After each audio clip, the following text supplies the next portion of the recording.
The race for leadership positions is underway at the ANC's eThekwini Regional Conference in Durban. Ex-Mayor Zandile Gumede is vying for the position of regional chairperson. This is despite her being implicated in corruption. Let's discuss this further with political analyst Professor Sipho Seepe. Professor, thank you very much for your time this evening, and we're going to get to that issue of specific leadership positions in just a moment. But I wanted to start off with some dynamics. What do you think are the main dynamics to watch out for at this regional conference? And already we've heard from the provincial chair saying factionalism is something to be avoided. Well, I think what is very clear, and the issue of factions is not something that starts now. It's been a subject of the ANC for the last 15 years. And every time members of the ANC take to the podium, they warn against factions. And then after that, they also become factionalists. And part of the issue that is facing the ANC is really the scramble for resources. And people begin to find themselves around groupings so that they think would have access to those resources. This is the basis of the factions, because there's a material interest.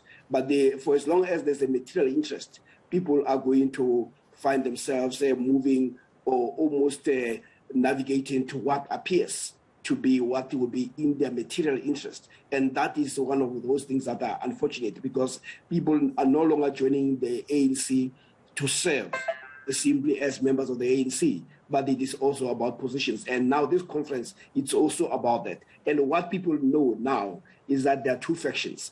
How they vote and how they behave would be indicative of whether they are willing to listen to the chairperson of the province to say, can we find or put the interests of the ANC first before we actually put our own interests. But fundamentally, you do have a party that is also factionalized in terms of how it also implements its own resolutions. For instance, there is the notion of step aside.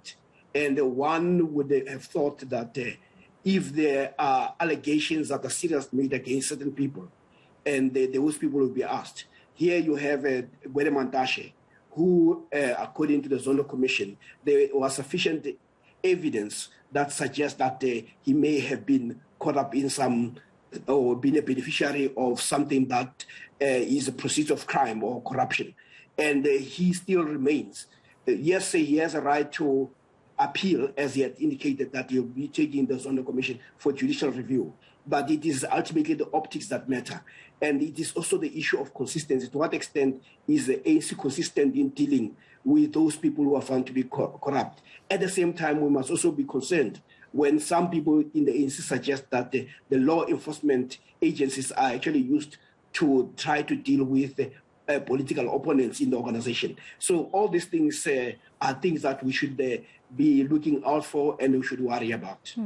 So this step-aside rule is proving to be very interesting. We've seen a number of regional and provincial elective conferences held recently, where delegates and members are still nominating and voting for and electing candidates facing charges who will ultimately have to step aside and who will not be able to take up those positions until their names are cleared. How do you see the situation evolving down the line with this step-aside rule, especially in light of the fact that you've just mentioned it isn't applied consistently throughout? Well, I think the organization must be seen to be applying its regulations and rules consistently and fairly. It cannot be used to target certain people. So it must decide whether, if there's been sufficient evidence that suggests that somebody may be wanting in terms of political morality, that person must step aside. And stepping aside does not mean that the person is guilty, but it is also about the optics of the organization, that the organization has set itself to say they will deal with corruption. So if people are tainted, it may be in the interest of the organization to say, comrade, we're not saying you are guilty and you have a right to make your case in court, but at the moment, for the sake of the organization, we think you should step aside. We've seen the people elected despite having serious charges. I mean, a charge of murder is a very serious charge, but still we should also understand that our constitution says people are innocent until proven otherwise or proven guilty. So these is some of those things that people are saying. Yes, the constitution may be inconvenient when we deal with this issue, but the political morality is what the party must be focusing on, because if you're going to rely on the legal cases can take a number of years, and then what happens to the image of the organization? So the ANC must actually address this issue in a manner that is unambiguous about its message. But at the moment, you've seen people who have been heavily implicated. And when you talk about the Zondo Commission, where evidence was presented, and the Zondo says, I think there might be a case here, that is not something that the party can take lightly. Yeah. Here at the eThekwini Regional Conference, we have two candidates vying for the position of regional chair. They are former Mayor Zandile Gumede and Thabani Nyawose. And essentially that boils down once again to either, on the one hand, support for the RET faction and former President Zuma on the hand of Zandile Gumede, versus support for current President and Party President Cyril Ramaphosa. And what I'm trying to get to is, what is the interest of the ANC at this stage? Because even the interest of the ANC at this stage seems not to be in service of its people, but to retain those resources that you spoke of initially. Well, first, the former president is no longer the president of the ANC. I always find it amazing how he's always brought in, even he's no longer serving. The current president is Ramaphosa. And the challengers of Ramaphosa will not be President Zuma. So, but be that as may, what you have are the ideological thrust within the organization. There are pronouncements and resolutions of the ANC that some people feel they're not being adhered to. And so the decision on who to elect will also be on the basis of who is going to advance the policy decisions that the ANC has actually taken. And the issue of radical economic transformation is also one of those. And some people in the ANC have been trying to point out that that is a conference resolution. It should not be factionalized. But it is so always convenient that when we deal with issues of economy, that has to be factionalized so that we don't deal with the issue of economy. Because the biggest challenge you face in any liberation movement is that in the end, it is not about political liberation only. It's also about the economic transformation. So there are those in the ANC who are raising that issue.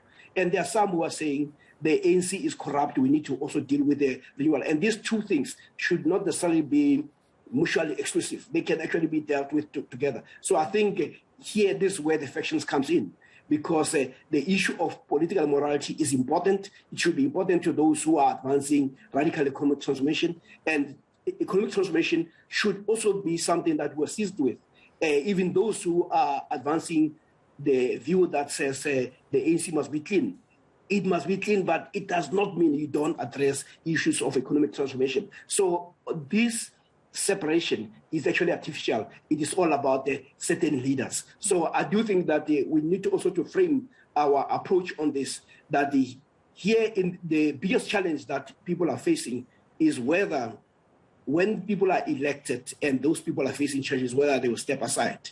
We've seen in Msibi, in the Mpumalanga saying, yes, I've been elected treasurer of the province, but I'm going to step aside to be in line with the resolution of the ANC. And Zandile Gumede will also be expected to make the same pronouncement as she has already done and step aside. But what members of the ANC are saying, by nominating even those people, they are also saying there is something that we are also worried about, where law enforcement agencies might be used to participate in the election of people. So they're saying, allow us to express our democratic right to select who we think is the right person. And at that point in time, or after that, let those people be subjected to the proper legal process. They must appear in court. If they're not found guilty, then they can assume their position. So unfortunately, this was unnecessary. The ANC should have been very clear from the onset. And this is why the provincial secretary of the ANC was saying, unfortunately, leadership at the national level did not make it clear. They should have actually have said, if you are accused of serious charges, you should not even avail yourself for any position. Thank you very much for your insights. That was political analyst Professor Sipho Seepe giving his take on the current regional elections in eThekwini.